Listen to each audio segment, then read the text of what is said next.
everyone. Thank you for joining us. My name is Emily Wood, registered dietitian and the Rad Vegan. And today speaking with us is Chef AJ. Chef AJ has been devoted to a plant-based diet for almost 40 years. She is the host of the television series Healthy Living with Chef AJ, which airs on Foody TV. With her comedy background, she has made appearances on The Tonight Show starring Johnny Carson, The Tonight Show with Jay Leno, The Late Show with David Letterman, and more. A chef, culinary instructor, and professional speaker, she is author of the popular book Unprocessed, How to Achieve Vibrant Health and Your Ideal Weight, which chronicles her journey from a junk food vegan faced with the diagnosis of pre-cancerous polyps to learning how to create foods that nourish and heal the body. Her newest book, The Secrets to Ultimate Weight Loss, teaches a revolutionary approach to conquer cravings, overcome food addiction, and lose weight without going hungry. Based in Los Angeles, Chef AJ teaches how to create meals to transform health, how to deal with cravings and food addiction, and addresses the emotional side of eating. She is the creator of the Ultimate Weight Loss Program, was the executive pastry chef at Santé Restaurant in Los Angeles, creator of Healthy Taste of LA, and the YouTube cooking show, The Chef and the Dietitian. Chef AJ holds a certificate in plant-based nutrition from Cornell University and is a member of the American College of Lifestyle Medicine. Wow. All right, Chef AJ, thank you so much for being here. Thank you. You know, I want to add one thing to my resume. Oh. I am now in the Vegan Hall of Fame. I was the first person in the vegan. So they've been doing this at the National NAVS, National Association. I can't even remember what it stands for. What does NAVS stand for? I'm so embarrassed. Look, NAVS. The North American Vegetarian Society has been giving this award out for about 20 years, and luminaries like Dr. Esselstyn and Dr. Campbell and Dr. Barnard have won, John Pierre, Miyoko Shinner, and even Gandhi. So I was inducted on a few nights ago. Total surprise. I was like, if I had known, I would have dressed a little bit nicer. That's what your mom says. Always wear good pair of underwear. You never know. So that I'm very honored to do that, because actually it's been almost 41 years on a plant exclusive diet. I want to change that, because plant-based to me, I don't want to be plant-based. I want to be plant exclusive, because plant-based means you can still eat animals. And I never liked that term. I love Dr. Campbell who coined it, but I'm vegan, baby. Yeah. I should say. Plants are best. Oh man, I should have worn one of mine. Great. Well, we were talking before, we can attribute your beautiful glowing skin to all the plants you eat. So if you want beautiful glowing skin, just like Chef AJ, and every time I see her, she looks like this. So it's not just. Thank you. And again, I have a little bit of blush on for the interview and some lip gloss, but I really haven't been wearing makeup much. And the skincare and my makeup is the plants. And it's really the vegetables, because I've been vegan for 41 years, but for the first 26 years, I was a junk food vegan. It's really only in the past 6 years that I've been eating lots and lots of green leafies. And I'm telling you, the antioxidants, you don't need to buy the retinol and all the, I don't have a skincare routine. I do use a vegan skincare line that I think is really good, but a lot of times I forget to even wash my face. It's the vegetables. It really is my beauty secret.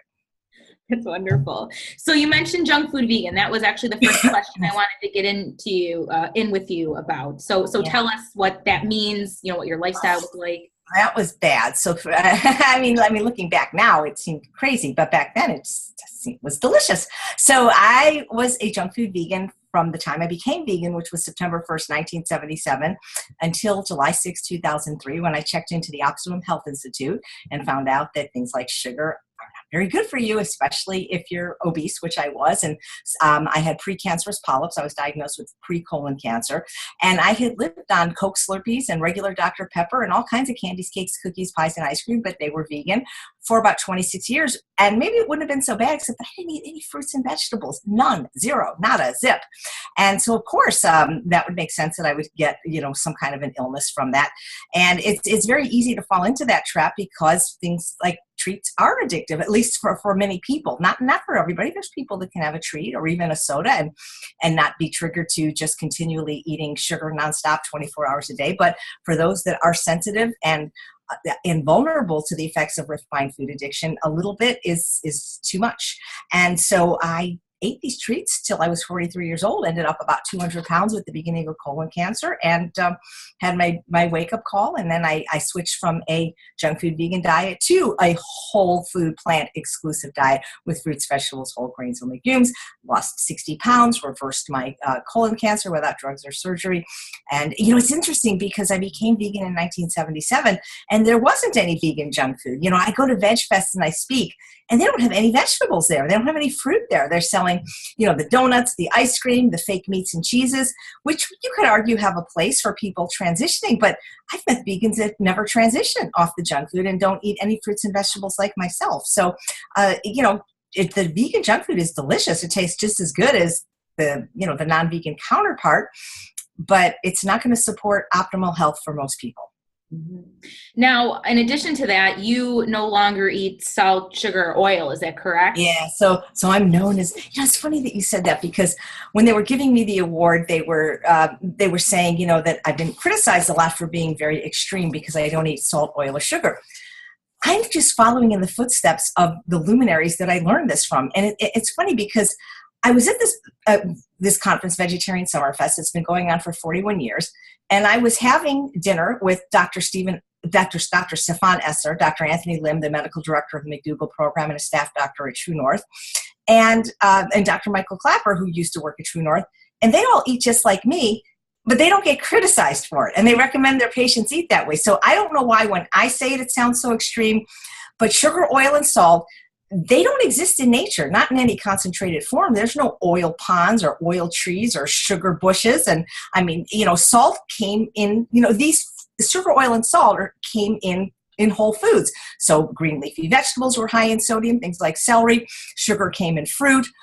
Oil came in things like nuts and seeds and avocado. They're all processed foods. And yet, this was Dr. Goldhammer's been telling people to eat this way, SOS free, for over 40 years, as he has. And people ate this way throughout human history. People didn't add sugar, oil, and salt to their food throughout most of human history. That's what processed food is. And so, yes, I'm on an SOS free diet because once you get used to it, once you neuroadapt, it's actually as delicious, if not more delicious. It's easier. You save money, you save time. And it's very easy to eat just simple whole foods like sweet potatoes and be very satisfied, especially if you have a cool machine like I do, like an air fryer and an Instant Pot.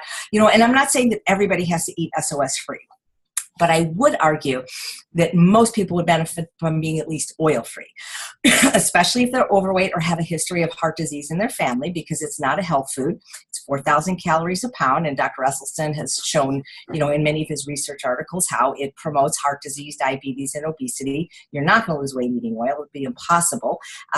And, when you use a lot of oil, you coat the taste buds of your tongue so that you need a lot of salt and sugar for the food to taste good. But there are people that certainly can have salt and sugar. My husband is slender. He's always been slender. He's not a food addict. Eating salt and sugar doesn't trigger him to overeat. If you're going to use salt and sugar, I recommend you do it the way Dr. McDougall recommends, which is a sprinkle on the top of your food, not cooking. But yeah, I'm actually SOFAs free. I actually added 2 letters to the acronym: sugar, oil, flour, alcohol, salt. Even though I was telling people to be SOS free, they were still drinking alcohol, which is sugar basically, and they were still eating flour, which is to a food addicted brain the same as sugar. So I'm on a SOFAs free diet. I tell people if they want to lose weight and get healthy, get off your sofas, people. But yeah, SOS free is Dr. Goldhammer's acronym. People that are what they used to call them natural hygienists, now they're the NHA, the National Health Association. They just had their annual conference in Cleveland.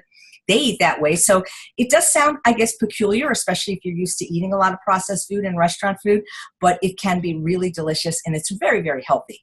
Mm-hmm, mm-hmm. Absolutely. Thank you so much. That was so beautifully stated. So let's talk a little bit about calorie density, because I hear you mention this a lot. So I'd love for you to explain to us about that. So there's my calorie density chart, which is on the back of the book. You can also get magnets on my website. Calorie density is king when it comes to losing weight and maintaining your weight loss. I didn't invent it. Mother Nature did. And as luck would have it, the foods that are the healthiest, the fruits, the vegetables, the whole grains and legumes are also the most calorically dilute. So if you eat a lot of those, it's pretty easy to achieve and maintain your ideal weight. The problem is most Americans aren't eating very many fruits and vegetables. They're eating 92% of their calories from animal products and processed food, less than 10% from fruits and vegetables. So they're eating what I call to the right of the red line, the very calorically dense fruits, the processed foods like the sugar, flour, and alcohol, the animal products. And if you go to the left, eat to the left of the red line, and concentrate on what Dr. Neil Barnard, the founder of PCRM, talks about as the new 4 food groups: fruits, vegetables, whole grains, and legumes. You can eat really as much as you want, whenever you want, as often as you want, and you don't have to worry about your weight or portion control.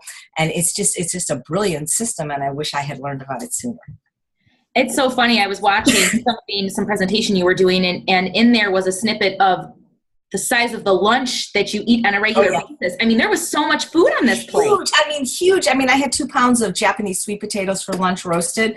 And you say, oh my God, I can eat 2 pounds of sweet potatoes. Well, that was maybe 700 calories for my whole meal. Well, that's how many calories in 3.5 ounces of nuts. Or in, if you have 1, 2, 3, 4, I'm sorry, I'm bad at math. 4 tablespoons of oil. I mean, if you have you could have this huge salad with 40 calories of vegetables.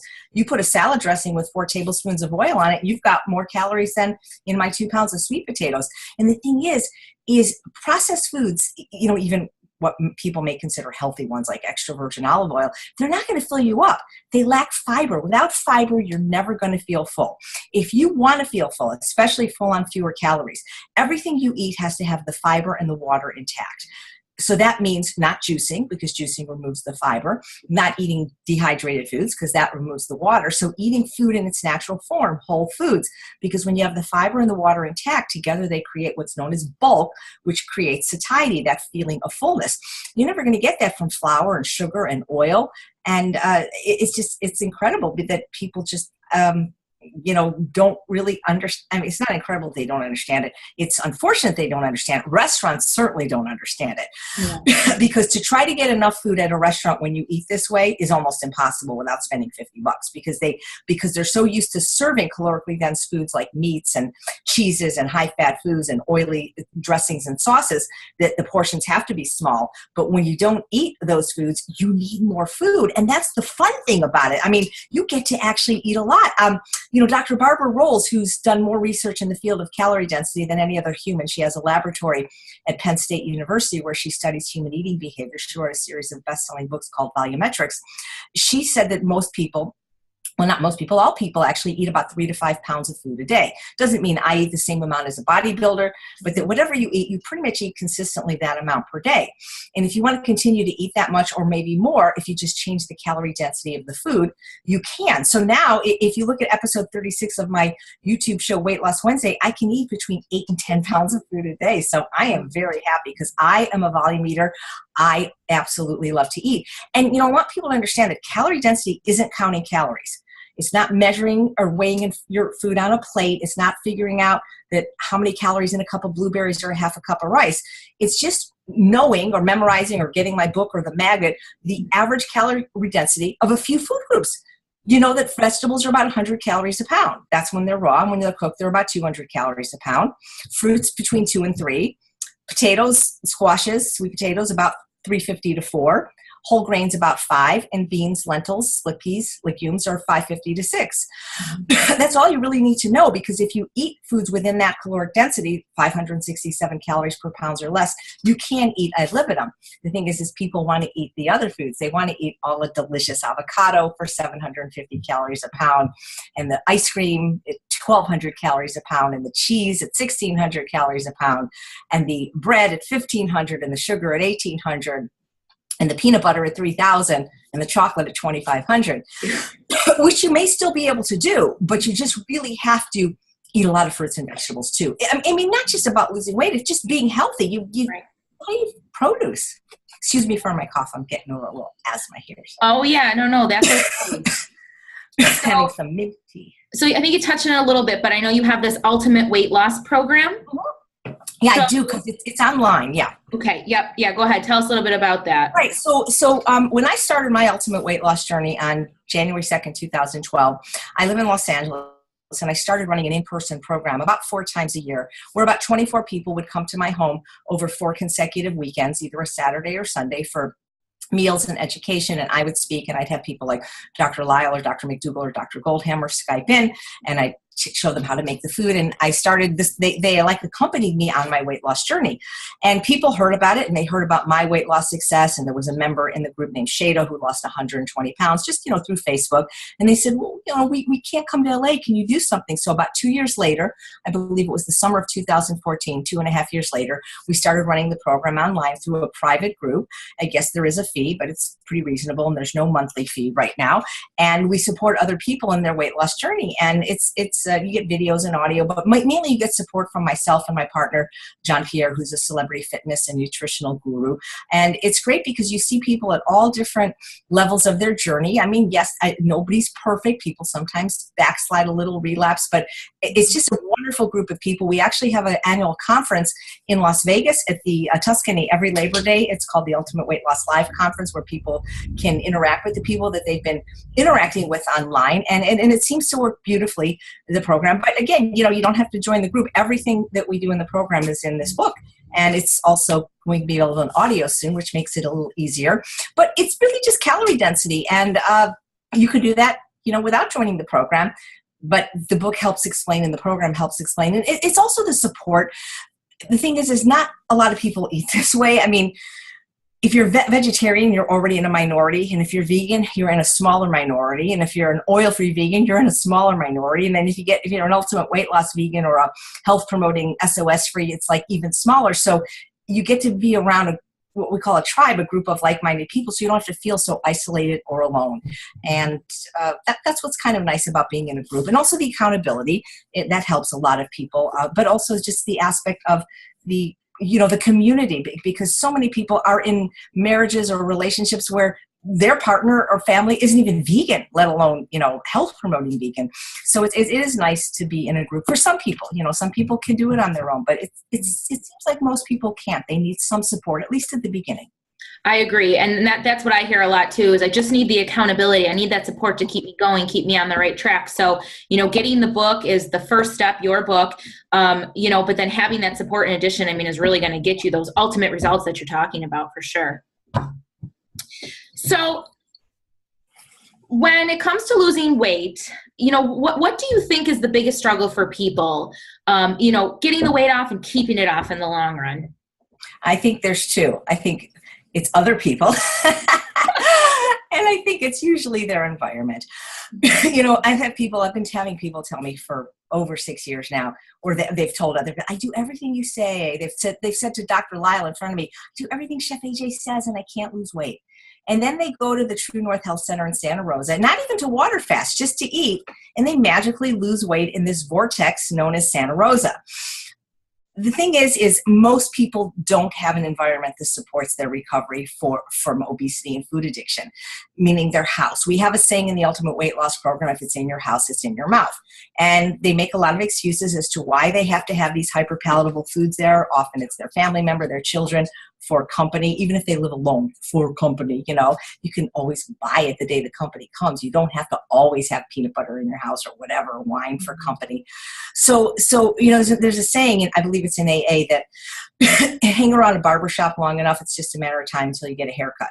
If there's hyperpalatable food anywhere in your environment, you'll eat it. People don't like that I say that your environment is the number one predictor of your success on any weight loss or lifestyle program, but it is. I interview the experts every week on my weekly show. Just interviewed Dr. Thomas Campbell, and he said, if you've got temptation anywhere in your environment, you'll fail. Willpower is a very short-lived commodity. And willpower is only required if you have to make a decision. And you don't have to decide to not eat something that's not there in the first place. And so I think that the reason many people relapse is because they try to rely on willpower. And you can't, because we're designed to eat the most concentrated food in the environment. There's a wonderful book that's now on audio called The Pleasure Trap, written by Dr. Alan Goldhammer and Dr. Doug Lisle, which talks about how we're genetically hardwired to seek the most concentrated source of calories in our environment. And if that peanut butter or that chocolate or those two Foody cuties are in your house, you know it, and it's going to be banging on your brain every night, probably starting around 7 o'clock, and you're not going to be able to rest until you eat it. It's going to call to you. It has your number, and even if it doesn't call to you today or tomorrow because you're using willpower, eventually you are going to succumb. You're going to have a bad day. The dog gets sick. You get in a car accident. The boss yells at you. And so I think that people's unwillingness, for whatever reason, to sanitize their environment is the biggest reason they struggle. And then other people, because even if you clean up your environment at home, unless you just never leave, the problem is you go out into other environments. You go to your job. A lot of the people in the Ultimate Weight Loss Program are nurses, and it is notorious. I volunteer at a hospital. I see the kind of crap that's brought in. They, because people love nurses. They're wonderful people. The patients' families are always thanking them. How do they thank them? Gosh, give them a gift card to Target, not a 5-pound box of See's candy. You know what I'm saying? Yeah, I do. There's always stuff at the nursing station. It's very hard, especially those that work at night, the shift workers.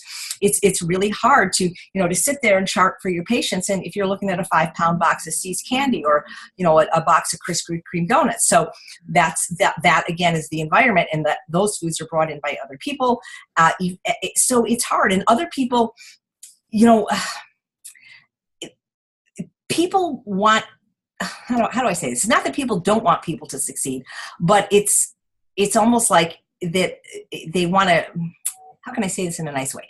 So there's an analogy that used to be said by this Reverend named O.C. Smith, who was a minister at a church I used to attend. He was a famous singer in the 60s, a song, God Didn't Make Little Green Apples. And he used to give this analogy that apparently is true, that if a fisherman catches crabs in a bucket, some of the crabs are smart enough to figure out that if they step over the other crabs, they can get to the side of the bucket and be free. But all the other crabs pull them down. And unfortunately for a lot of people, they have a lot of food bullies in their life, saboteurs, that pull them down, not necessarily to their certain death, but to a place where they can't realize their goals. And I don't think a lot of times it's conscious that people I want to derail your health goals. But there's a thing known as status. And if everybody around you is fat and sick, which it's pretty common now with more than 70% of people being overweight and obese, we develop that worldview of what's normal by what's around us. And if all of a sudden you start getting slender and healthy, well, they could be very confronted by the fact that maybe they're not making such good lifestyle choices, maybe by the fact that they still have a lifestyle disease or they're overweight. And even if you're very kind and don't say anything and don't gloat about it, it can create just this it can create relationship problems. And so I think sometimes consciously and sometimes unconsciously, people, especially I see this a lot in marriages, try to sabotage other people's weight loss efforts. I call them food bullies. And a person, if you knew somebody was an alcoholic, most people would never go up and say to them, hey, have this margarita. I made it just for you. What do you mean? Can't you have one sip? One sip won't hurt. You don't do that with alcohol. At least I hope people didn't. But when it comes to hyper-palatable treats, oh, come on, I made these cookies just for you. And so it is really hard, the interactions with other people, because they do eat so differently. They maybe don't understand. And I think that's what's hard. For people that are very agreeable and sociable, it's harder. Mm-hmm. But I do think that, and I'm not suggesting people go up to a mountain and be a monk and not have any friends. But if you did, you'd probably do a lot better with the diet. Yeah, for sure. Yeah. So these common struggles that you just talked about are solutions to these. Are they in your book? Are they presented in this weight loss program? Yes, absolutely. So the solution isn't to just divorce your husband or to get rid of your friends. We do have tips and tricks that can help you. Sometimes therapy is needed, though. I mean, sometimes if somebody is a real pushover, a real people pleaser, they might have to go somewhere to learn some skills to learn how to say no. So, especially if they're involved with an enabler. I think about a program that I watch often on TLC called My 600-Pound Life. And what's fascinating about that program is that many of the individuals that weigh between 600 and 800 pounds have been bedridden for years. Now, if you understand anything about calories, you can't stay 800 pounds in a bed unless somebody is bringing you an awful lot of the wrong food. Mm-hmm. And so I don't know why this happens. This would be a question for Doug Lyle. It'd be a great interview for you. But there are people that do this, that they, oh, well, they get mad if I don't give it to them. Well, the parents that feed their kids crap. Oh, well, they get mad if I don't give them crap. Well, okay, but then they also get fat and sick, Mm-hmm. So these interactions with people can be really hard. You need to watch a video by Dr. Doug Lyle on esteemdynamics.org called Getting Along Without Going Along. I'm writing it down right now. Yeah, using some of those tips and tricks. And, again, if you're agreeable, it's going to be harder. So you just got to learn in that area to draw a line in the sand and make it a non-negotiable. Just like if you were an alcoholic, hopefully you would learn no matter what, you don't drink alcohol. It's the same thing, but it's harder with food. You see, because you can go your whole life without, snorting cocaine or smoking cigarettes or drinking alcohol. You can't go more than like 40 days without food. And food is insidious, and the wrong food is everywhere. You go to the hardware store to buy a hammer. There's candy at the register. You go to the pet store to buy a leash. There's candy at the register. The environment is not designed to support us, the greater environment. And that's why it's really important that your home environment be very, very clean. And you might have to have some difficult conversations with your family. And again, it's not about saying, look, you can never eat this again, but maybe you can ask them to eat these foods outside the house. Or in really severe cases, if they say no, maybe keep it. We have people that keep the food separate in a locked refrigerator that they don't have the key to. I mean, there are solutions. They're going to be different for everyone. But, again, it really, it just depends. It's how bad do you want it? You have to remember from reading The Pleasure Trap that we were designed for an environment of scarcity, and our brains haven't changed. Our physiology hasn't changed. The environment has changed. And that's why it is such a difficult problem, because this food is everywhere. It's very hard to get healthy food. I mean, I go to conferences and I get it, but in general, restaurants really don't serve it. The supermarket, processed food, so we have to find a way to make the healthy food the easy choice, and so that the unhealthy food is a more difficult choice. But that's not how the word is set up right now. There's this one intersection in Pasadena near where I live where the corner is McDonald's, Burger King, Wendy's, and KFC. It's like a 4-corner thing. And I'm like, oh my! How does anybody, phew. Oh my goodness! But that's worse and worse. Yeah. Prime example of what you're talking about. I mean, it's just easy access to all these foods that we're drawn to, but not necessarily should be eating. Right. Well, and again, people shouldn't feel bad that they like these foods. There's nothing wrong with you. We're genetically hardwired to prefer the most concentrated source of calories, sugar, fat, and salt. The food industry knew that. There's a couple of great books that talk about this. The End of Overeating by Dr. David Kessler, who was a former head of the FDA under Bill Clinton, and Michael Moss, who was an investigative journalist and Pulitzer Prize-winning author, wrote a book called Salt, Sugar, and Fat a few years ago, How the Food Giants Hooked Us. Sugar's addictive, fat's addictive, salt's addictive. When you put them together in restaurant food or processed food, they layer and load it. They create a hyper-palatable product. The people shouldn't beat themselves up because they like this food and become addicted to it. Blame the industry that created this disease, It's a tough problem. It's very tough. And people that are social, it's going to be tougher because they're going to be exposed to it more. So, yes, absolutely. Yeah. So we kind of touched on this a little bit, about your new book. I mean, is there any highlights that you'd like to share with us about your new book? It just came out, didn't it? Or is it? It came out May 11th. So the highlights, well, there's 117 recipes. So those are pretty good, I think, especially if you're somebody wanting to eat a more, SOS-free type style. But the thing is, they were tested on people that don't eat SOS-free, so I only put in ones that passed the test. I call it the Maria test because I live in an apartment building and the cleaning lady is named Maria. She doesn't eat this way at all. And if she likes it, it went in the book because she doesn't not only eat vegan, she doesn't eat SOS-free. So that's good. I suppose the highlight, there's 6 different chapters, but I kind of like the second chapter, which is where I really think I do a nice job of explaining calorie density, because you understand that and implement it, it's really possible to achieve your health and weight goals. Because as I said, the most calorically dilute foods, the fruits and vegetables, are also the most nutrient rich, which is why it just works so beautifully for not just weight loss, for health. My book was, the foreword was written by Dr. Esselstyn, and even though he's a doctor treating heart disease, we basically are eating the same diet because we're recommending the same diet. So it's not like you need one diet for heart disease and one diet for diabetes and one for obesity or autoimmune. Most of us that are doing this pretty much are recommending pretty close to the same diet, which is plants mostly or exclusively in many cases, lots of fruits, lots of vegetables, especially those vegetables, greens. I present some research in the book. I don't have a lot of endnotes. I think we have like 10 because I'm not a doctor and I just, but we did find the things in the medical research that we thought would be really interesting to people. And I think one of them, which was discovered by mistake when I started running my program in 2012, which is that greens have a compound in them called thylakoids. And these compounds actually fight cravings for things like sugar, and they turn off the hunger switch. And as crazy it is that people think, because I recommend people eat vegetables for breakfast, whether they're trying to lose weight or not. That's why it's so important to do it in the morning, because then you get the hunger switch turned off. And we discovered it quite by accident when we were running the program. Is we always recommended that people eat at least a pound of vegetables a day raw and a pound cooked, like a salad and some steamed vegetables, and then maybe like a pound of fruit. And they would send us their food journal at the end of the day before midnight. And most people weren't even making anywhere near a half a pound. And we noticed there were a couple of participants in the group that were hitting their vegetable goals every day.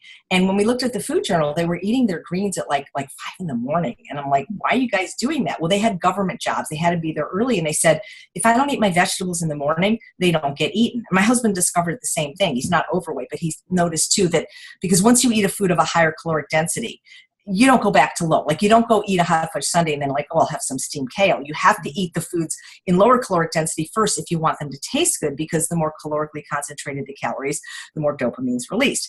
And so we noticed that these individuals were on fire. They were meeting their health and weight goals quickly without effort. And I started poking around and I found out that there was a reason, because these greens, doesn't have to be kale, but any of the green vegetables particularly, had these compounds that's what they did. And they really are magical for people that are suffering from food addiction or sugar addiction. And again, they're healthy. And again, Dr. Esselstyn doesn't do this from the standpoint of food addiction, but he still tells his patients to eat greens 6 times a day about the size of your fist. So the earlier you can get those greens in, the better you're going to feel. And if you want the shiny skin, I know it's the vegetables. I'm telling you, I promise you. Oh my gosh. And it's funny, you're talking about Dr. Esselstyn, his focus is different than yours as a cardiac medical doctor, but it takes me back to something Dr. Michael Greger said, and that's that, all these benefits are being proven of eating plant exclusively and eliminating these certain animal products and higher caloric dense foods, is that, a plant-based diet should be the default diet. Right, exactly. And I love when he says that. Yeah. I remember Dr. Greger said, if all it did was reverse heart disease. Right. Shouldn't it be the default diet? Absolutely. Right. But it does so much more. And it gives you beautiful skin. It reverses obesity and it's incredible. And why this isn't on the cover of Time magazine instead of coffee with butter, I'll never understand. Oh my goodness. That's a whole nother interview. Yeah. So one of the things I know, when you're trying to change your diet, trying to change your lifestyle, regardless of what avenue, you're choosing to create a healthier lifestyle for yourself, planning and preparing is key. So do you have any tips for, meal prepping or being prepared? Yeah. Because I think it might've been Adam Sood who I interviewed who said this, and if he didn't, I apologize that I'm not giving the right person credit, but there's a saying that preparation trumps motivation. And again, we have to have it so that the healthy food is the default, that it's always in the environment. It's not enough to just clean the environment out of things that are not good for you, but you got to put stuff in. And so either you got to hire somebody to make the food for you, or you got to be willing to do at least some simple recipes and do some batch cooking. Doesn't have to be hard. I have a couple of free webinars on my website, eatunprocessed.com, where I show you what I eat for a day or how to cook for the week. First you might have to go through some neuroadaptation so that the food tastes good, because you have to like the food. And that can take anywhere from 30 to 90 days, depending on how a person's been eating before, how much sugar, fat, and salt. The thing is I like to, even though I've written over a couple hundred published recipes in my books, I don't really make recipes unless I'm having company. I eat food. I like to think of like the bowl method. And so you take a bowl or a plate, whatever, and you put some starch on it, and that starch can be, white potatoes, sweet potatoes, winter squashes, whole grains, or legumes. You could pick more than one starch. Corn, you can have corn and beans. You can have two starches. You pick a vegetable, whatever your favorite one is, and then you pick some sauce. And the possibilities are endless. There's 18,000 different kinds of legumes, so you don't have to be bored. And I like to have people have these components ready. So in other words, I like to use the Instant Pot because it gets food ready very quickly. And let's say today I made quinoa. So I made some sprouted quinoa today. So I'll make a big Instant Pot full of sprouted quinoa. I'll have some with dinner tonight. I'll refrigerate some for meals that are coming up, but I'll also freeze some in little 2 or 4 cup Pyrexes so that when I'm out, I don't have to freak out. I can just have that. Same thing with beans. I don't freeze potatoes, but I have other frozen types of squashes like a butternut squash, things like that come frozen, even kabocha. So there's always some frozen starch in my freezer. There's always some frozen fruit. Costco's great I have organic cherries and organic mango right now.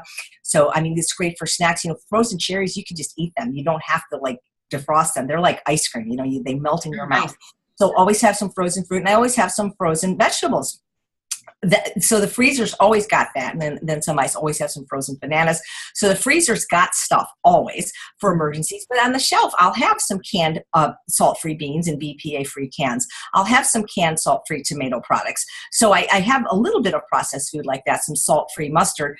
I will batch cook up a big tray, sometimes 2, of sweet potatoes and/or potatoes once a week, and they last me for 4 or 5 days. Like I said, they're delicious. I'll eat them cold. I'll eat them hot. I can reheat them. I can cut them into French fries and air fry them once they've been cooked. But you got to have stuff in the house. And I try to make it easy. So, for example, I know I'm going to make recipes for my book every week, like the red lentil chili and the black bean mushroom chili, maybe the split pea soup. So I take little spice jars that cost 69 cents at Bed Bath & Beyond, or anytime spices are empty, I put it in the dishwasher, the label comes off, and I'll pre-measure my spices and put a little piece of masking tape and write what it is. So those are things that really save me time, because most people aren't cooking 90 different meals every month. Most people don't make 30 different breakfasts and 30 different lunches and 30 different dinners. Even if they're eating in an unhealthy way, they're kind of eating, most people, the same thing. So whatever your favorites are, do as much prep as you can. And then, things like grains and legumes, they have a pretty long shelf life. They can be stored and they can be purchased pretty quickly in the bulk section, especially if you don't have to have all organic, like at the ethnic markets, 49 cents a pound for grains and beans. So you've got to have stuff in the house. And if you're not willing to do that, you got to hire somebody to do it for you. I know that there's some food delivery services right now. I just interviewed a guy named John Tanner who has one now in Southern California called Little Green Forks. There is a little bit of salt, but it's completely oil-free, Esselstyn approved meals. So that's something you can do if you don't want to cook. But you've got to find a way to get the healthy food in the house all the time, because the world is not set up to support you in your healthy pursuits. At restaurants certainly aren't. If you're truly, truly healthy, there's really very few restaurants that you can eat. And people say, well, you can ask for no oil. No, I haven't had really good luck not having, that in it. There's one place that I trust called Flame Broiler, where literally it's vegetables and rice, but I can make that at home too. But right. Every now and then I'll go there because it's just easier, conservation of energy principles. Yeah. So learn to batch cook or pay, and again, people think, I need a personal chef, $50,000 to $80,000 a year. No, you can get a high school or college student. Where I live, there's several junior colleges and even universities, and they have these job boards. Because I remember when I went to college, that's how I would find jobs, actually, was on these job boards. And you can advertise like that you're looking for somebody to come in a certain amount of hours a week and just do your prep. And, Dr. Lyle was saying he gets a college student 6 hours a week, $15 an hour, and he's got his food for the week. They do the shopping, they do the chopping, and you got to do the assembling. I make a big salad once a week.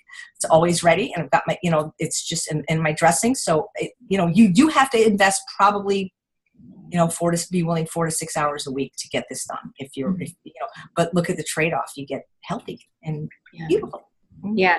But if you think about the time that most of us spend, maybe watching TV or, doing something that maybe isn't as productive when you're just saying, 4 to 6 hours for meal prep. That's totally. Yeah, and the thing is, you know, I mean, you might not be able to watch TV while you meal prep, but you can listen to wonderful things like the Rich Roll podcast. You know, I listen to my Beat Your Genes. It's Dr. Lyle's podcast. So to me, it's like I'm multitasking, but I'm always like listening to something that I probably wouldn't have time to do otherwise. And so I look forward to the batch cooking because that's how I catch up on these podcasts. Yeah. And you know, I mean, suppose, you know, now people have these phones, you know, you could probably have Netflix or Amazon Prime on if you really needed to watch your show, as long as you're not, you know, working too closely with a knife.